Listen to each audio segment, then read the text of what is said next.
Fun is what we're all about. Straight No Chaser Talk Radio. What fun at a party! This is Straight No Chaser Talk Radio. We're just getting started. Straight No Chaser Talk Radio. He's drinking that with no chaser. This is Straight No Chaser Talk Radio. We're just getting started. Straight No Chaser Talk Radio. He's drinking that with no chaser. This is Straight No Chaser Talk Radio. We're just getting started. Straight No Chaser Talk Radio. He's drinking that with no chaser.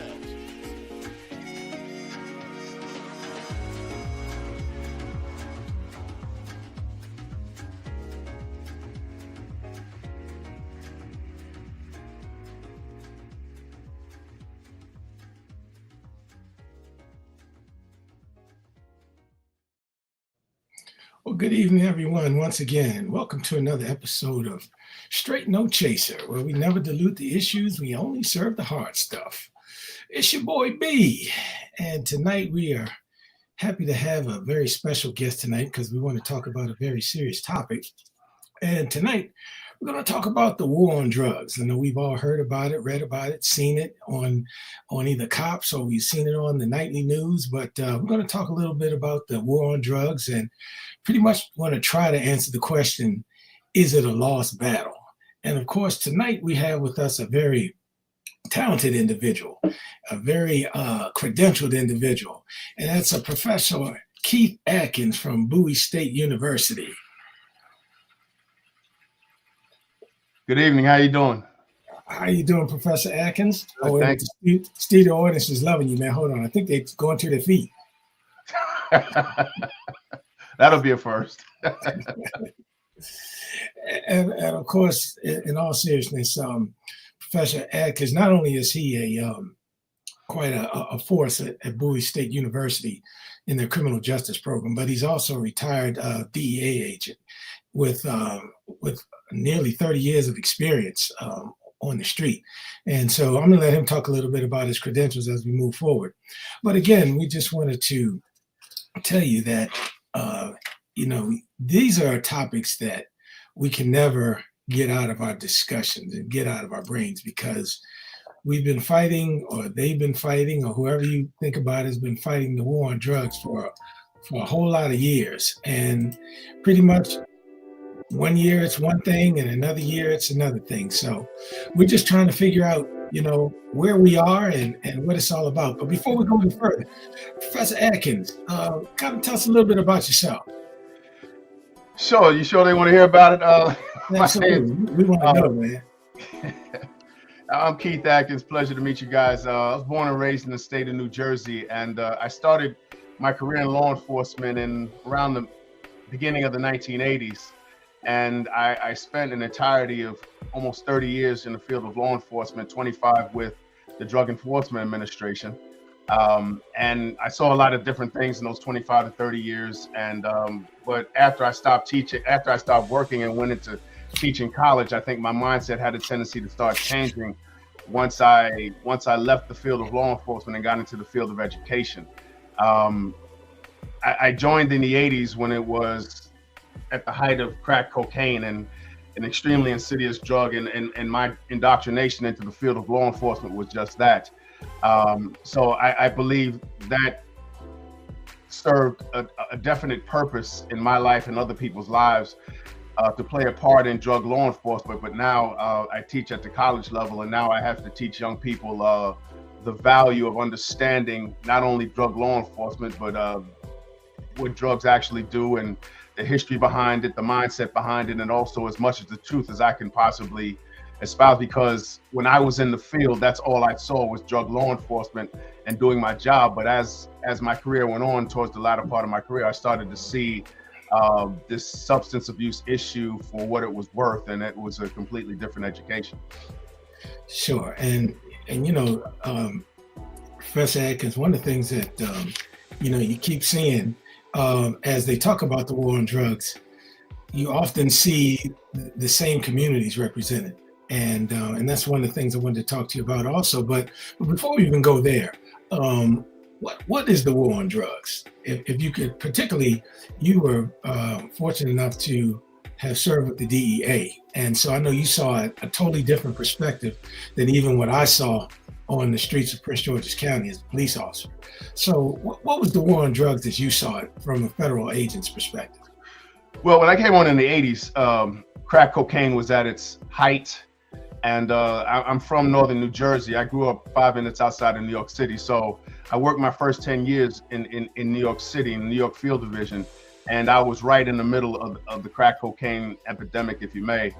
And if you didn't have the type of education back then that I have now, we were in the middle of a drug war. We were in the middle of 2,000 homicides a year in New York City. But that was the norm for us. That's all I knew. That was the norm. So, you know, it was great work. It was good work. I saw a lot of good things. I saw a lot of bad things. There's definitely a place for drug enforcement when it comes to the war on drugs. I don't use it. I know you use. I don't use it because I know why it was coined historically. Why it was coined. It was coined to have a war on people who were selling drugs, and I don't think that's the approach we should take. I don't use the term. I understand why people use it, but when you espouse those words, it leads people to believe that we need to war on people who are selling, manufacturing, and using drugs, and that's just not the approach. Because when crack cocaine somewhat kind of died down and we started to see the birth of methamphetamine, the birth of opioids and pills, and then there was no longer the term war on drugs was no longer really used, because now a different demographic of society was using those drugs, and all of a sudden the term war on drugs went away, and then we went towards rehabilitation and teaching and demand reduction and things like that. Sure. And so when you were fighting on the streets of New York and you were fighting the battle, what were some of the strategies that you used at that point? And I know you're talking about the early 80s throughout the 90s and so forth. I know the DEA was doing some things. I think they're a little different than what they're doing now. So can you talk a little bit about that? Excuse me. It was real. It was real, but it was normal life to me. It wasn't something that was out of the ordinary or strange. I grew up in that area. I grew up in that time frame.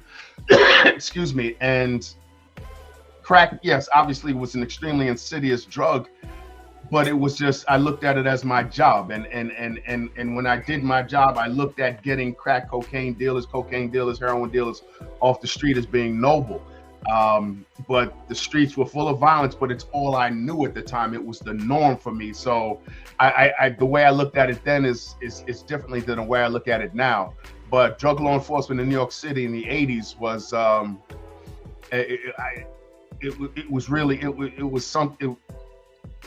it was something to behold, for lack of a better term, because the crack cocaine drug, it was designed to, and it worked. It destroyed many communities throughout the 5 boroughs. It destroyed many neighborhoods throughout the United States of America, neighborhoods that will never bounce back because of the nature of the drug. And that's what it was intended to do. But it was all I knew at the time. It wasn't something that I saw as something out of the ordinary, because it was all I knew. Now, when they were doing the war on drugs, were they focused mostly on the end user, or the low-level guy and girl, or were they trying to get the big guy, the guys that were bringing it over, that were harvesting it, and that kind of stuff? Who was the most impacted by the strategy, the drug reduction and drug eradication strategy?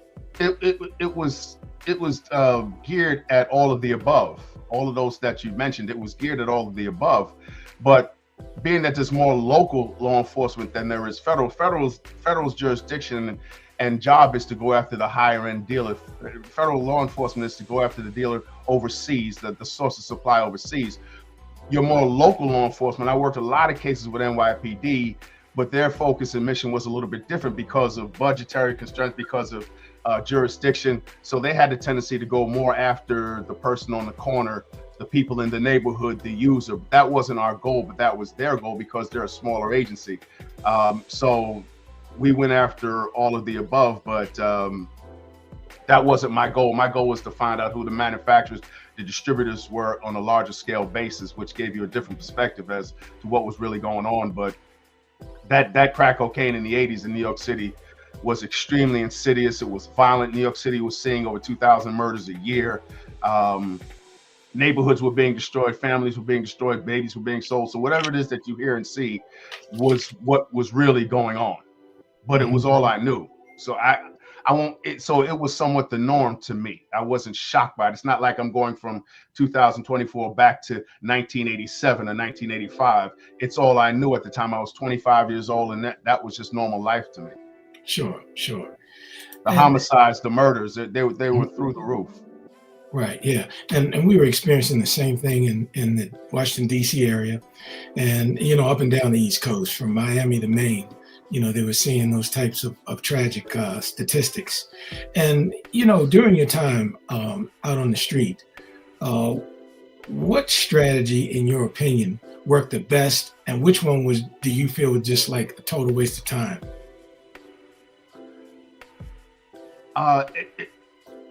Well, if you ask any neighborhood in Brooklyn, Bronx, Queens, Long Island, nothing that you did was a waste of time to them. Because when we took organizations off the street, I remember the faces, the looks on people's faces when we were walking people away, taking people away to put them in prison, a feeling and a look of relief on their faces. They were happy for us to be taking these organizations out of their neighborhoods. I'll remember that like it was yesterday, and I'll never forget that. But we knew that we just created a vacuum, and you take one organization off the street, out of one neighborhood, out of one borough, and because there was a huge market for it, because of the nature and the insidiousness of the drug, somebody else was just going to be back tomorrow filling that gap and filling that void. Sure. And I'm glad you said that. What was one of the most frustrating things that you found about the war on drugs during your day out there in the front lines? Especially during the crack cocaine era, during the 80s to the mid 90s. I was part of a task force that went upstate New York to purchase crack cocaine off the street because, DEA, we service communities all throughout the United States, all throughout the world. And I remember one time 5 or 6 undercovers, we went up to upstate New York where, for example, a $5 crack rock would be now worth $25 because it was further away from the source. Mm-hmm. So in order to get that cocaine to upstate New York, you had to pay more money, which meant the crack rock was going to would cost more. And I remember doing that. We went up there for a week. And then when we came back, by the way, I didn't look like this back then, but when we came back, we just happened to gravitate in a circle and start talking about what it is that we just did. And we said to ourselves, we could not believe, and these were all seasoned agents, we just can't believe what we just did. Yes, we got crack cocaine off a street in a neighborhood that requested us to come up and help them with their drug abuse problem, with their crack cocaine problem. But what we ended up doing was sending people to prison for these mandatory minimum sentences for long periods of time for such a small amount of drug. And that's one of the problems that the war on drugs, the so-called war on drugs, created. I think the punishment was too harsh. I think the punishment was too lengthy. It was a knee-jerk reaction to a drug that people did not know how to handle. Bill Clinton has since apologized for it. And we sat around in a circle that day in the office and said, we couldn't believe how long we just sent people to prison for such a small amount of drugs. And in my opinion, that just wasn't the way to go about solving the problem or helping the problem. Sure. And as we move, I guess from the battles that you were seeing in New York, I guess the drug of choice, at least from DEA's perspective, was crack cocaine when we were really cracking down on the drug war. Is that correct? Yeah, it was crack cocaine because of the side effects of what the drug caused. It wasn't just the drug, it was why the drug was created that way. It was the addiction that the drug was intended to create. And from that addiction came violence. Thousands of murders a year in New York City in the 5 boroughs. Women selling their babies to get their hands on. So it was the peripheral problems that we were seeing in society as to why we place so much emphasis on crack cocaine from my perspective.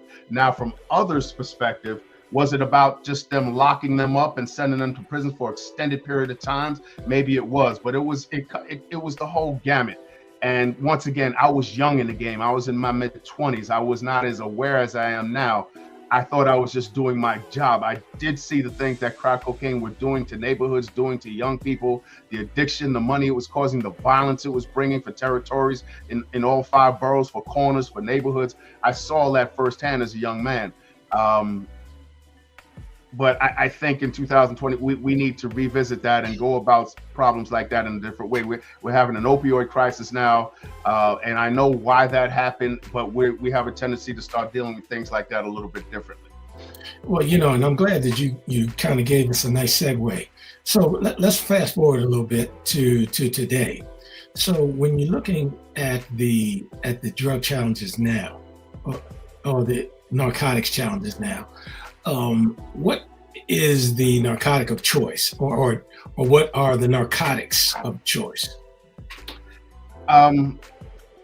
That game has changed, and I teach a class in college called Drugs and Crime, and I talk about over the decades and how drugs have become popular, how they've waned, and what drugs became more popular, and then after that, what drugs became more popular.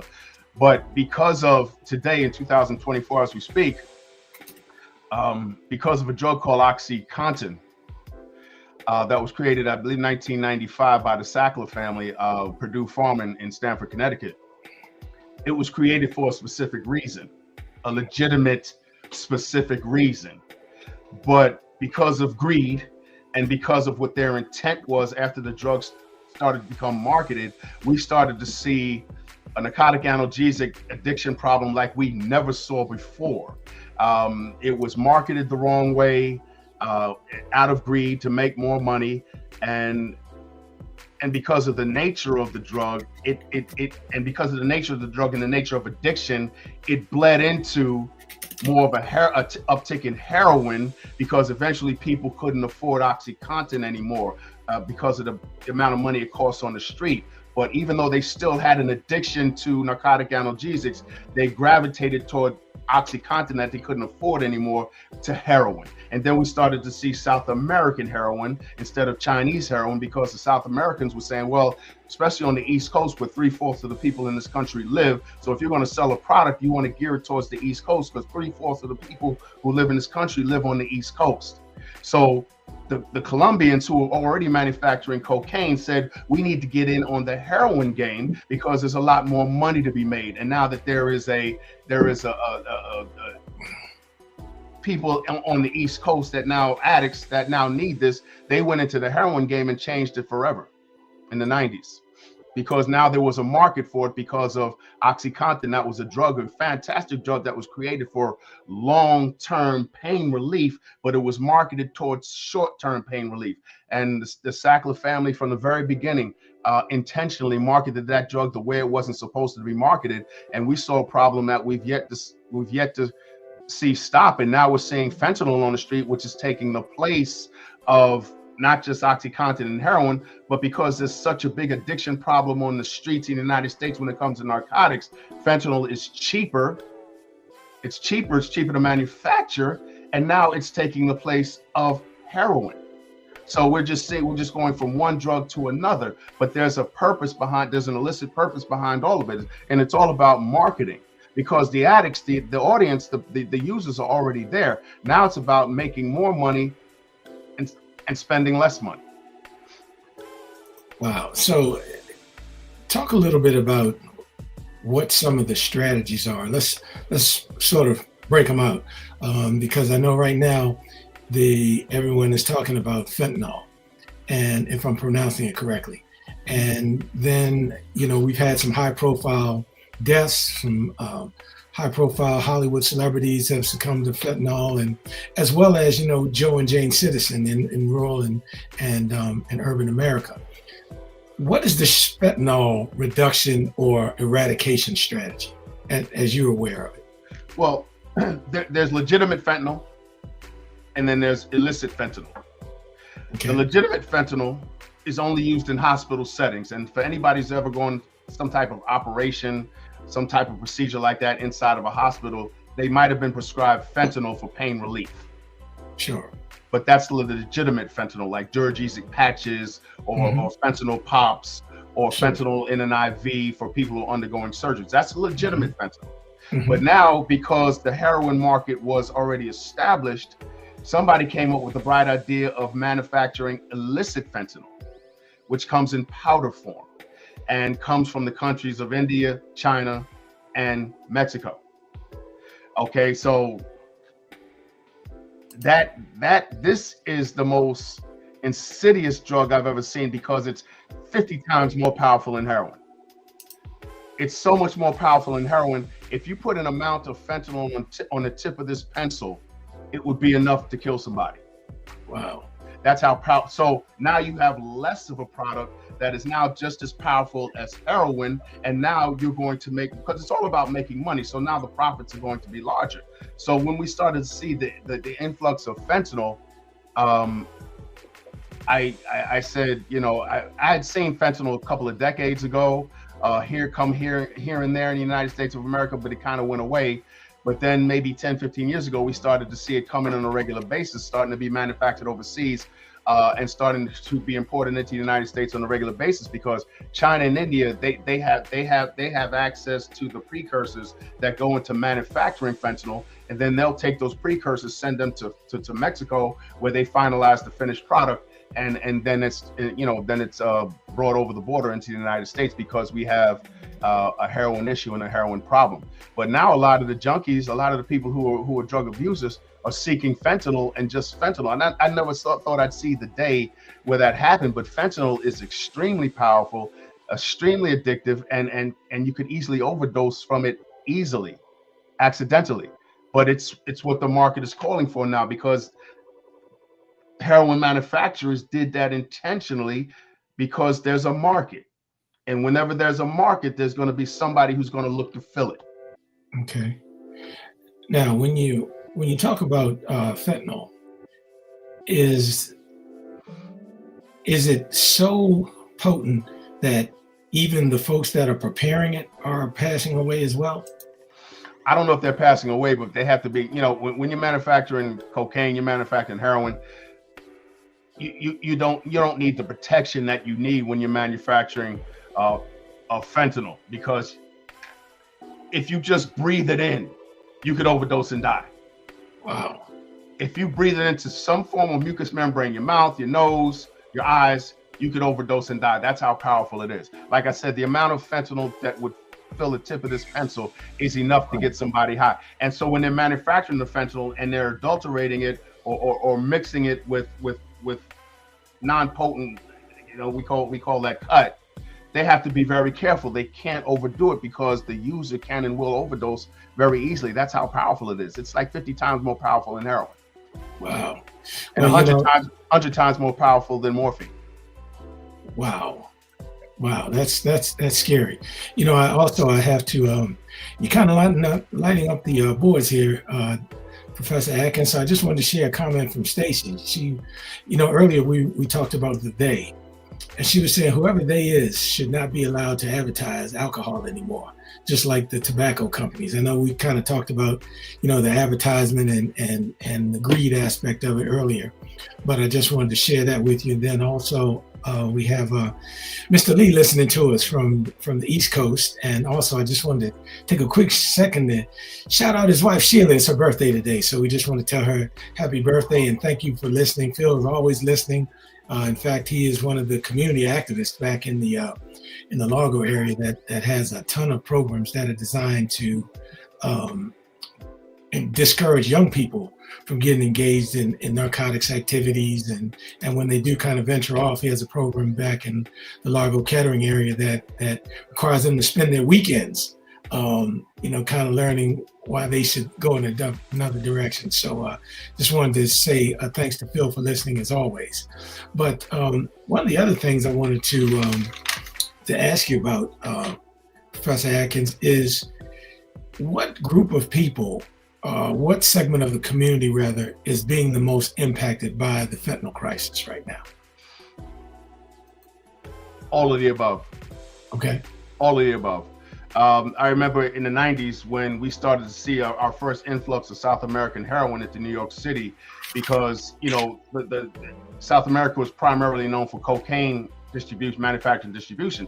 But when they started to see the market on the East Coast, once again, 3/4 of the people in the United States who were doing who live in the United States, live on the East Coast, they already had the cocaine market. They already had the cocaine transportation routes. They already owned the cocaine trade. But when they started to see how popular heroin was, they, let's just say, got hold of a chemist from Southeast Asia, brought him to South America, and started making South American heroin. I don't know if he had a I know the story. I don't know if he had a choice or not, but that's when we started to see South American heroin on the East Coast. You're talking about 3/4 of the people that live in the United States live on the East Coast. Sure. 3/4 of the people that live in this country live on the East Coast. So if you're going to try to secure a market monetarily, you want to try to secure the East Coast market. So now they brought to Colombia a heroin manufacturer, and that's when we started to see South American heroin for the first time on the East Coast. Sure. And that market hasn't gone away. Sure. They had the distribution routes. They had the dealers on the street, the Dominicans on the streets of New York City. So all they had to do was come up with something different in that, and that's the history behind that. And then, you know, we started to see once they had the market, once they had the addicts, now they can do whatever it is they want to do. Wow. And so now that it's so prevalent, do you see folks saying, wait a minute, man, this fentanyl is just too much of a ride. I don't want to deal with this. Is just the myth and the realities of its potency. Do you think that's contributing to an increase or a decrease in the use of illicit drugs, in your opinion? Well, unlike when I first started in the drug game in the 80s, there's so many different types of drugs out on the street today compared to when I first got into drug law enforcement. It was just crack cocaine, it was heroin, and we didn't enforce marijuana because as a federal agency, I wasn't even allowed to have a marijuana case unless you were talking about 2 or 3 tons. So all that we did was crack cocaine and heroin. But today, everything under the sun is on the street. I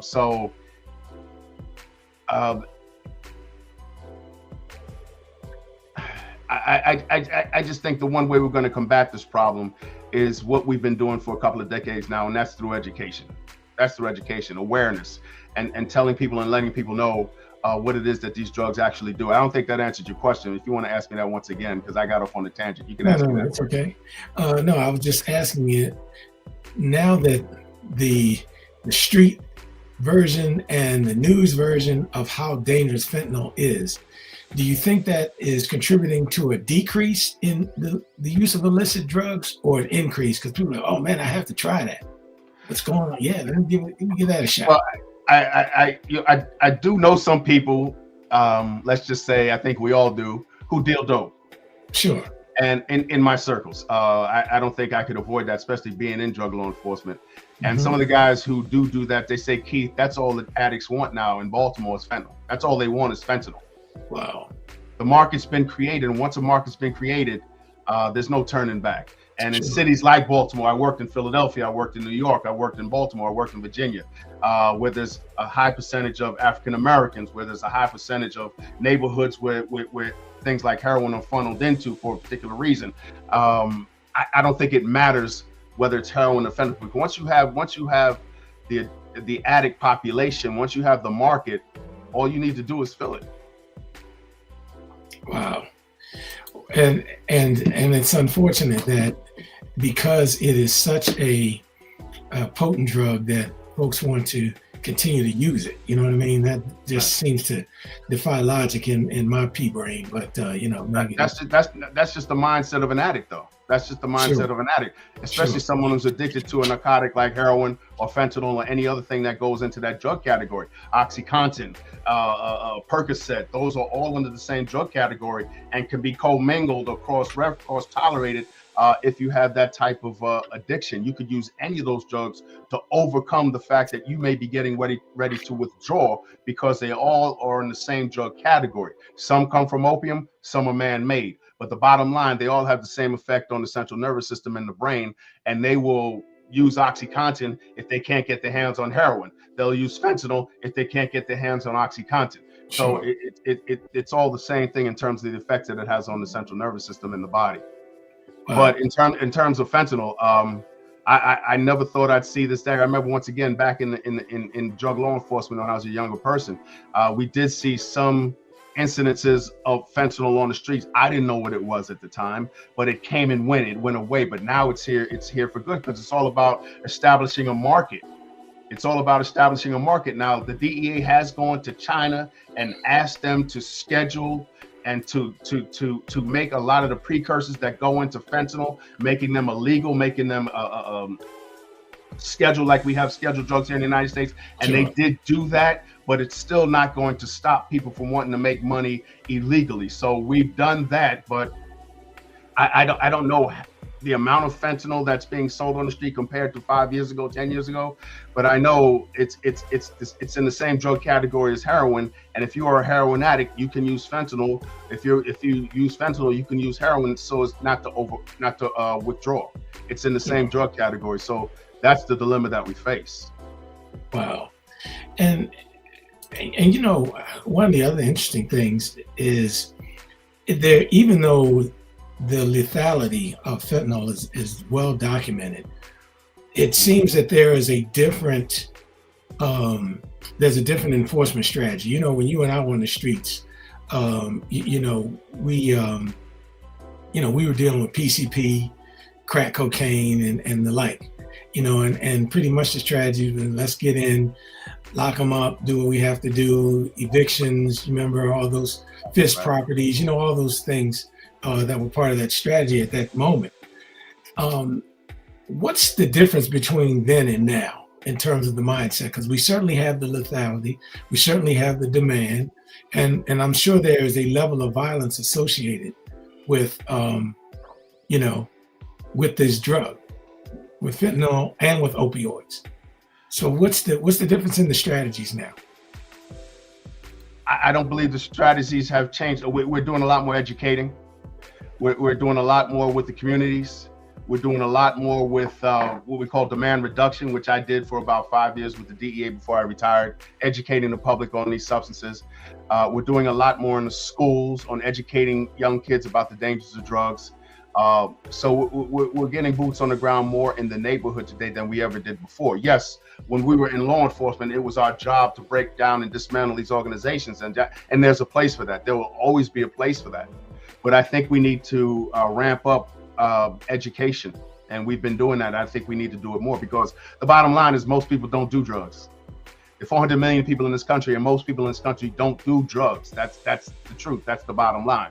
So it's the target audience that we need to once address from a law enforcement perspective, but it's the up and coming young people that we need to address with drug education. And a lot of times I would go into schools and talk to young people about drug education. I did it for several years. I went all over the country. But some schools, some jurisdictions didn't want me coming there because they thought, well, he says he's coming here to talk about heroin, he's coming here to talk about fentanyl, but we believe he's coming here to look into our school to see who's breaking the law. So I wasn't welcome in some school districts when I was just trying to do drug education. But I think that's the best way to go through it, is through drug education, because I teach college, and a lot of my college students, when I mention fentanyl and things like that, I have a drugs and crime class, they look at me like I have two heads. Like, what are you talking about? We don't do drugs. So that's a good thing. Sure. But we need to start providing that message to young people as we come up. I think that's one of the best ways to do it, because most people don't do drugs. Most people will never do drugs. Okay, those types of illicit drugs. I'm not talking about alcohol and tobacco. I'm talking about those types of illicit drugs. I think that's the best way to go about doing it. But once again, where there's a market, there's going to be someone who's going to fill it. That's the bottom line. So we need to start educating people when they're young. But a lot of parents don't want you talking to their 8-year-old kid, their 10-year-old kid, their 15-year-old kid about drugs, because I don't talk to them about that. I don't want you talking to them about that, because it might coax them to want to try it. Wow.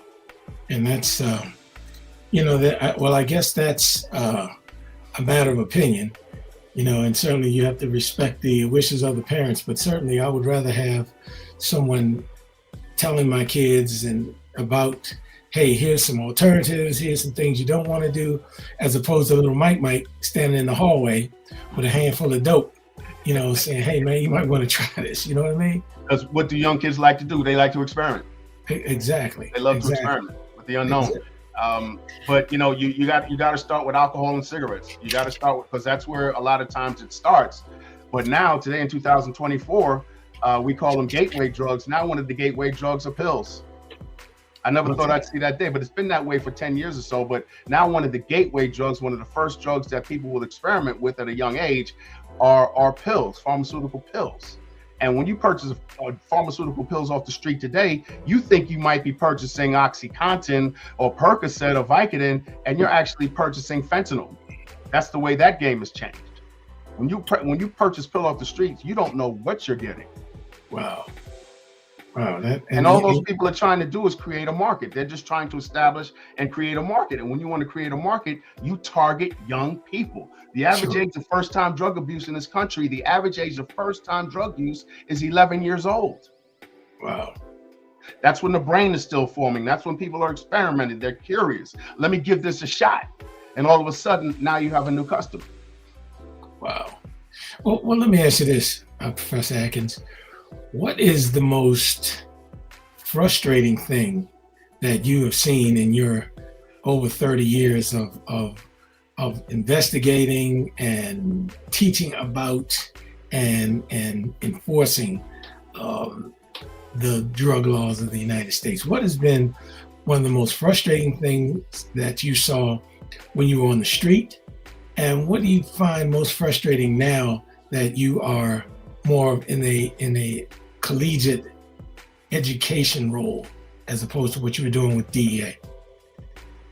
Well, drug law enforcement compared to the 300 crimes that the FBI enforces, other agencies, the crimes that other agencies enforce. I mean, we have homicides, we have rapes, we have different types of murders, we have burglaries, we have robberies, and those are extremely important crimes too that law enforcement must prioritize. A lot of people don't think it's necessary to prioritize drug abuse.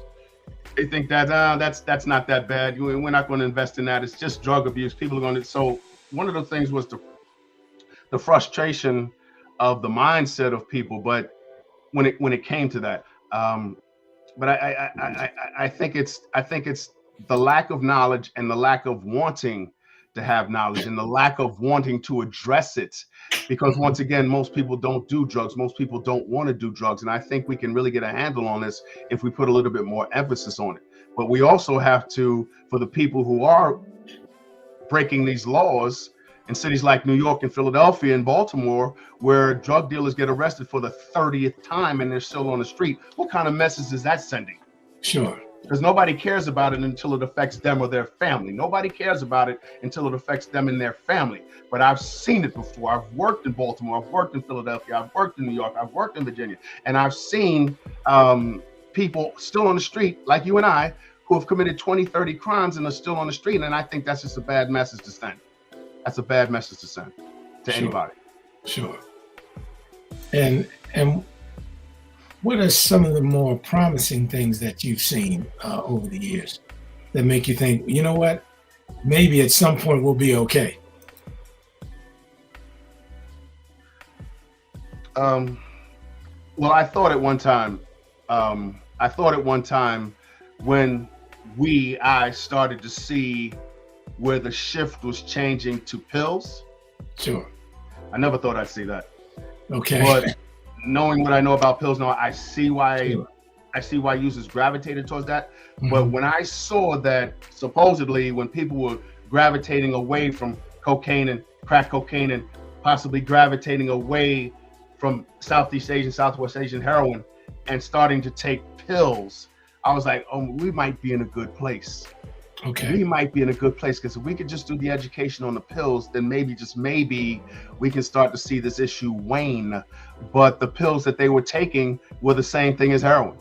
Okay. And eventually they stopped taking the pills because they can't afford them anymore. And then they start gravitating towards that $10 bag of heroin. But if you go on the streets and purchase OxyContin, 20 milligrams, $20. 40 milligrams, $40, 80 milligrams, $80. In Philadelphia, if it's 20 milligrams, it's $40. If it's 30 milligrams, it's $60. So once, God forbid, you establish that addiction to that narcotic, now you can't afford the pills anymore, because you started with the pills. You thought it was safe. You thought it had it didn't have a negative connotation because it was just pills. But now you've established an adaptation and an addiction to narcotics.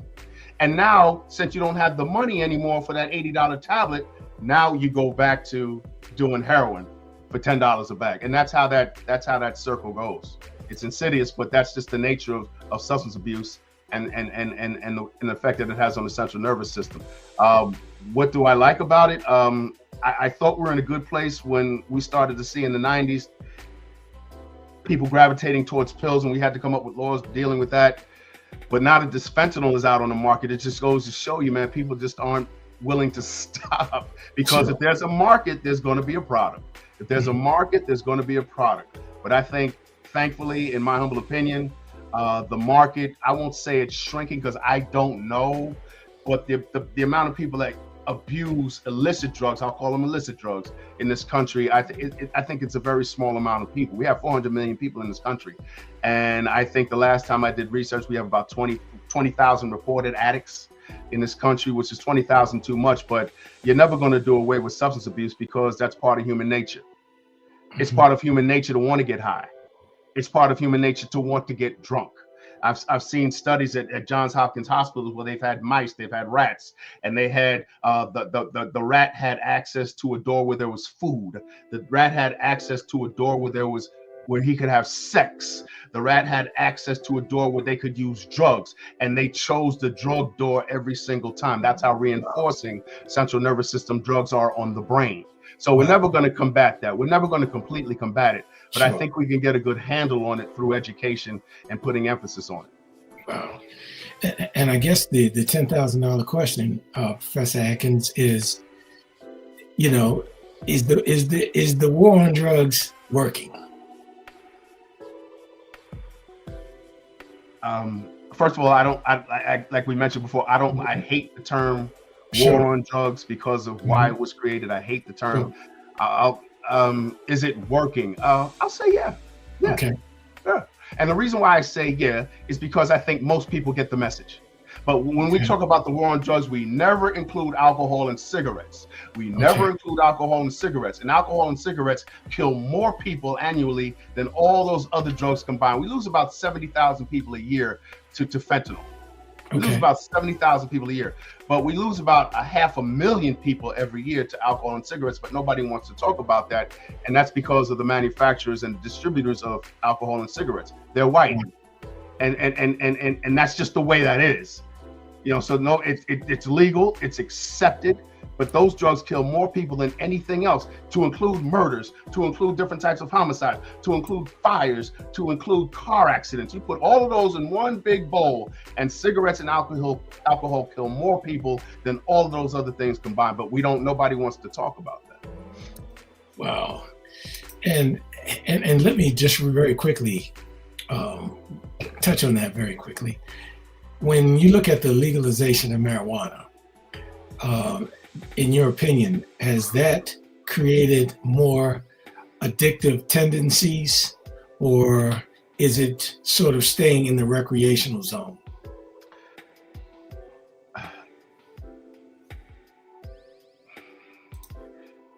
I have two schools of thought on that. Okay. About a decade ago, when I was still a DEA agent, I was doing demand reduction. I helped to create a law in the state of Maryland that reduced the penalties for marijuana from 9 grams or less as a civil infraction. Now, we testified in front of the House of Representatives, in front of the Congress, and I was on the side of people that were looking to decriminalize marijuana in the state of Maryland. It wasn't that I believed or wanted people to smoke marijuana. I just got sick and tired of students coming to me wanting to become FBI agents, DEA agents, Secret Service agents, but they had this one little marijuana conviction on their record. And I knew they weren't going to get the job they're not going to get the job with that conviction. So I went ahead and became part of an organization, LEAP, that helped to create that law in the state of Maryland, where if you're in possession of 9 to 10 grams or less, it's just a civil fine. It's $100 fine. Okay. And that was in defense of young people who still thought it was necessary to smoke marijuana, but hopefully it wouldn't get them that felony charge where they could still get a job. Sure. Well, now that it's legal in several states. About 25 states, I think. About 25 states. Recreationally, yeah. Right, recreationally. Can you kind of explain to the audience that although it may be legal in Maryland or North Carolina, wherever, that still doesn't mean that federally you're in good shape if you're in possession of it. Possession of it, have it in your bloodstream, use it on a regular basis, not regular basis. Yes, that's fine. You may not be violating the law in that particular state where recreational marijuana is legal or medicinal marijuana is legal, because organizations have the right not to hire you. Mm-hmm. They have the right not. I'm using it for because I have glaucoma. I'm using it because I suffer from this type of ailment. Well, we're still not hiring you because this is our organization. And even though it's legal in the state of Maryland, it's legal in the state of Colorado, we still have the right not to hire you. And young people aren't being told that. These organizations have the right to do what they want to do. Sure. And even though your perception is, well, it's legal, it must be okay. No, it's not. It's not. It may be satisfying you today, but there's going to be roadblocks in your way because you're smoking marijuana.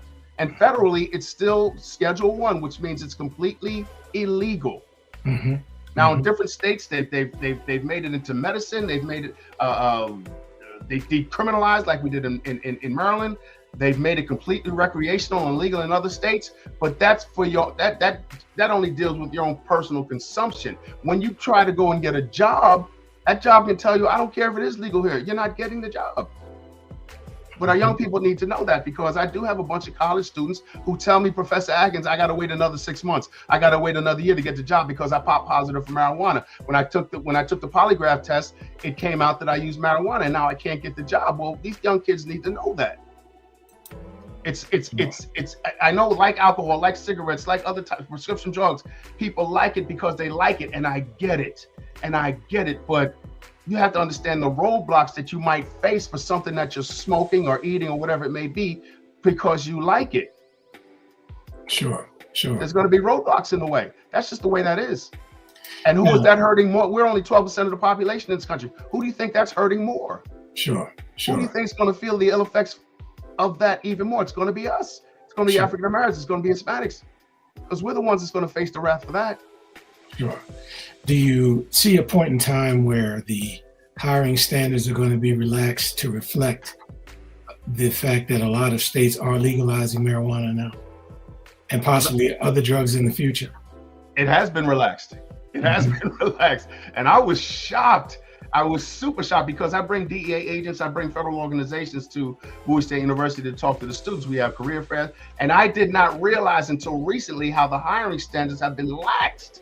You can be hired as a DEA agent with using heroin in the past, cocaine in the past, as long as it's not within the last 7 years. Go figure. So the hiring practices have been lax because of not only the drugs, but the different types of drugs that our generation they're taking. They still got to take a polygraph, but in your background, you can be hired using what people call hard drugs. I don't refer to them as hard drugs because there's nothing harder than alcohol. But I'm talking about you can be hired. I could have been hired back in '87 with a background like that, but now they can, because they've relaxed the standards. So you can have tattoos on your hands. You can have prior drug use, and not just briefly with marijuana. So they've had to relax the hiring standards immensely because this generation has changed. Wow.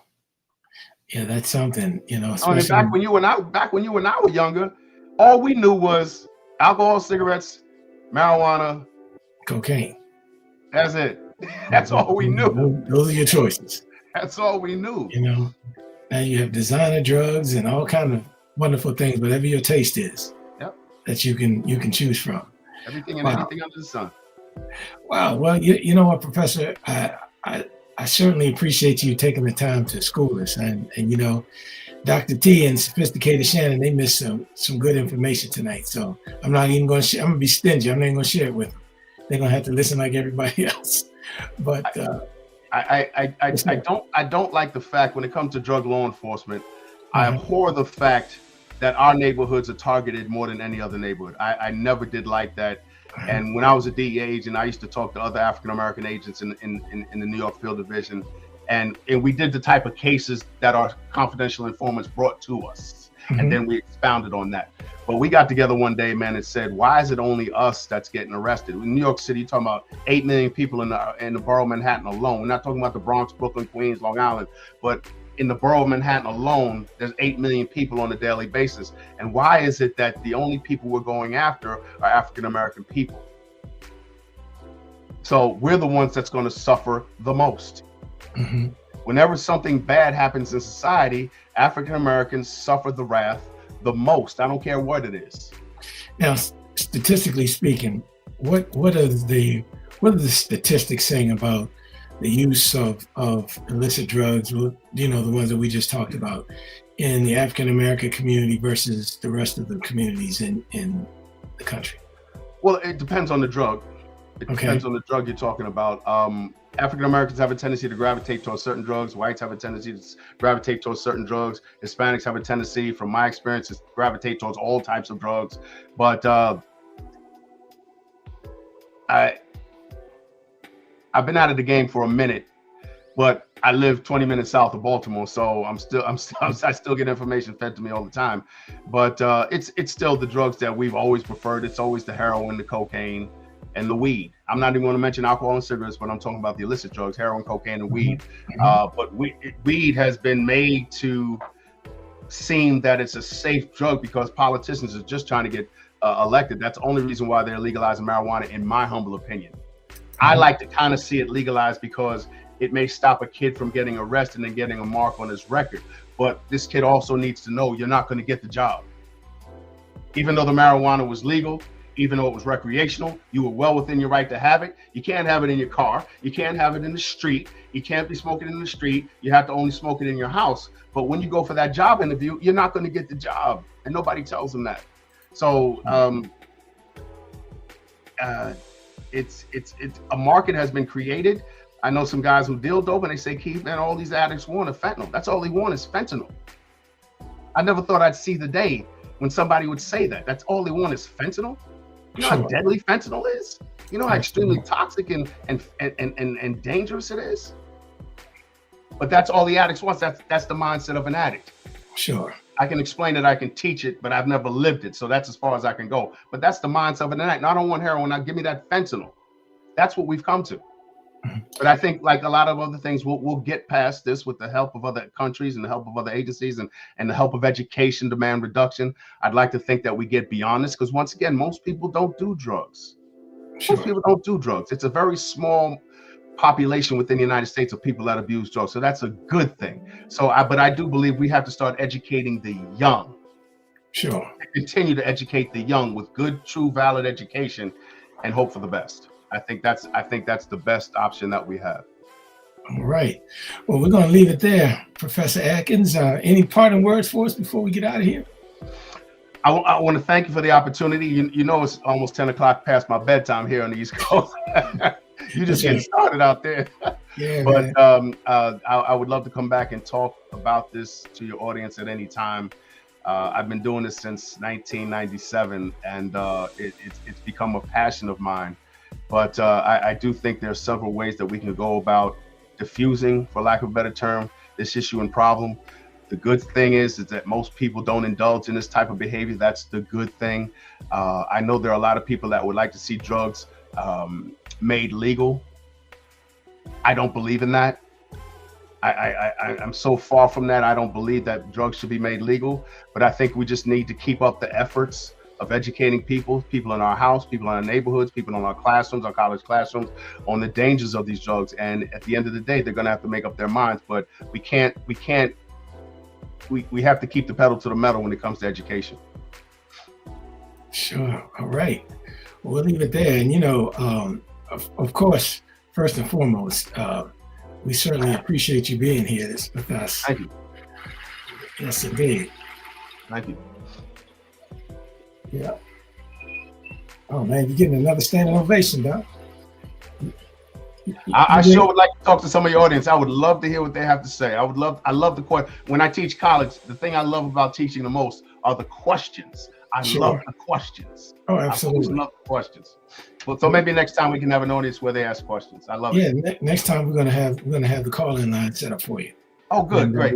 We'll do it live, so we'll have a good time with that, Great. And again, I just appreciate you coming by and sharing your expertise. For those out there listening to us nationally, internationally, I had the pleasure of working with Professor Adkins for several years at the STEP Criminal Justice Division at Anne Arundel Community College, and this guy has just always been a wealth of knowledge, and will give it to you straight, no chaser. So don't ask him a question if you don't want to answer. It took me a long time to get this knowledge. It took me a long time, but yep. I'm almost there. I'm still working, but I'm almost there.